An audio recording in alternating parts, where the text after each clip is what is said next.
Bonjour, dans cette vidéo, je vais vous montrer le principe du raisonnement par récurrence à travers un exercice.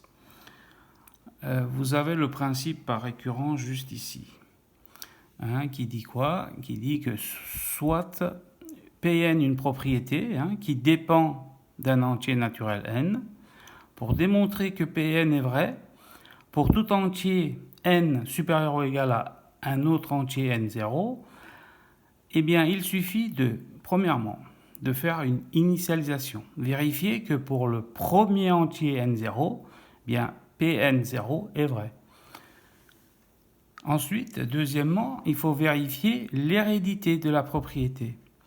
Montrer que si on suppose que Pn est vrai pour un certain entier n, c'est l'hypothèse de récurrence, alors Pn plus 1 est encore vrai.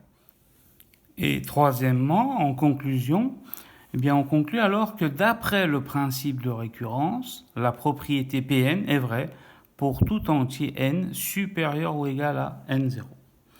Voilà, donc on va voir dans cet exercice le raisonnement par récurrence. Donc on va lire l'exercice. Soit la suite un définie par u0 est égal à 0. Et pour tout entier n, on a un plus 1 égale racine carrée de un plus 5.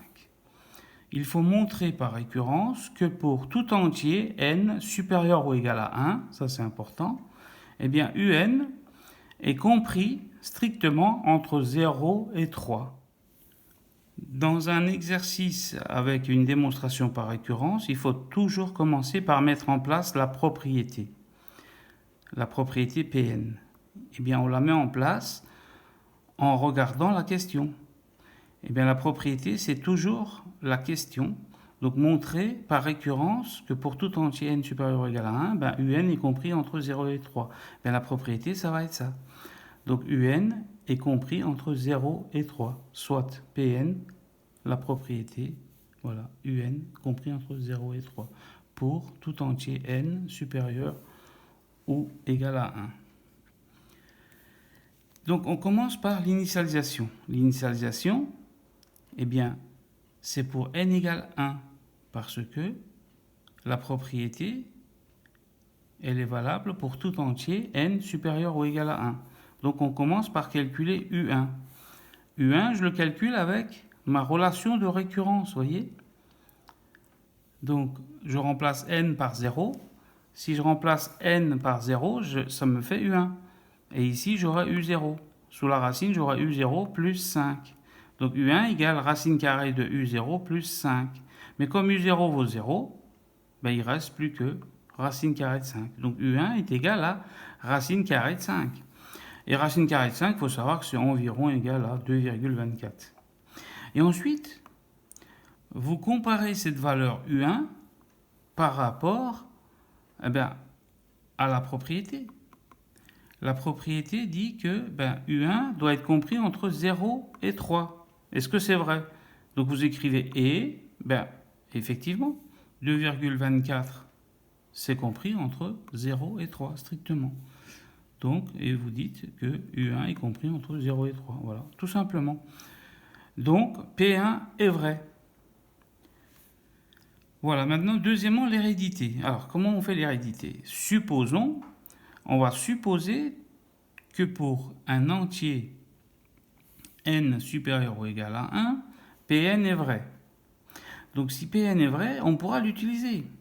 Donc, Pn, c'est quoi? C'est rien d'autre que un compris entre 0 et 3, strictement. Vous voyez? C'était notre propriété. Et ça, c'est ce qu'on appelle l'hypothèse de récurrence. Donc j'insiste là-dessus, cette hypothèse de récurrence, on va l'utiliser. Il faut absolument l'utiliser dans votre démonstration, sinon vous n'arriverez pas au résultat, parce qu'elle est vraie. Donc on va l'utiliser. Et il faut montrer que Pn plus 1 est vrai. Donc il faut montrer qu'au rang suivant, c'est aussi vrai. Donc c'est-à-dire que un plus 1 est compris entre 0 et 3. Donc on va commencer la démonstration. Eh bien ici, on va utiliser tout de suite l'hypothèse de récurrence. Des fois, on l'utilise un peu plus loin. J'ai dit tout à l'heure qu'il faut absolument l'utiliser, mais on peut commencer par l'utiliser tout de suite. Vous devez utiliser l'hypothèse de récurrence et vous pouvez aussi utiliser ça. Un plus 1 égale racine carrée de un plus 5. Ça, vous avez le droit de l'utiliser. Mais vous n'avez pas le droit tout de suite de conclure. Hein. La conclusion, ça va être un plus 1 compris entre 0 et 3. Donc, j'ai décidé d'utiliser l'hypothèse de récurrence tout de suite. Donc, j'écris que un est compris entre 0 et 3. Donc, dans chaque membre, je rajoute 5. Donc, 0 plus 5, ça fait 5. Un plus 5. Et 3 plus 5, ça fait 8, vous voyez? C'est pour ça que c'est équivalent. Et pour passer de cette ligne à cette ligne, ben je prends la racine carrée de chaque membre. Donc, racine carrée de 5 est inférieure strictement à racine carrée de un plus 5 et est inférieure strictement à racine carrée de 8. Pourquoi? Parce que la fonction racine carrée est strictement croissante sur R+. Donc, j'ai le droit de prendre la racine carrée dans chaque membre. Et il faut savoir que un plus 1, c'est rien d'autre que racine carrée de un plus 5. Donc, je le remplace. Racine carrée de un plus 5 par un plus 1. Donc ça, je ne touche pas. Donc, qu'est-ce qu'on voit ici? Ben, racine carrée de 5, rappelez-vous, c'est environ égal à 2,24. Donc, c'est supérieur à 0, vous voyez? J'ai le droit d'écrire que c'est supérieur à 0. Et racine carrée de 8, eh bien, j'ai le droit d'écrire que c'est inférieur à 3. Vous savez que racine carrée de 9, ça fait 3. Donc, racine carrée de 8, c'est strictement inférieur à 3. Donc, en fait, qu'est-ce que je viens de démontrer? Que un plus 1 est compris entre 0 et 3. Mais c'est exactement ce qu'on voulait trouver. Donc, Pn plus 1 est vrai. Ensuite, on finit par conclure. Troisièmement, la conclusion. Donc, on écrit que la propriété Pn, qui est un compris entre 0 et 3 strictement, étant initialisée pour n égale 1 et étant héréditaire, on en déduit par le principe de récurrence qu'elle est vraie pour tout entier n supérieur ou égal à 1. Voilà, cette vidéo est maintenant terminée.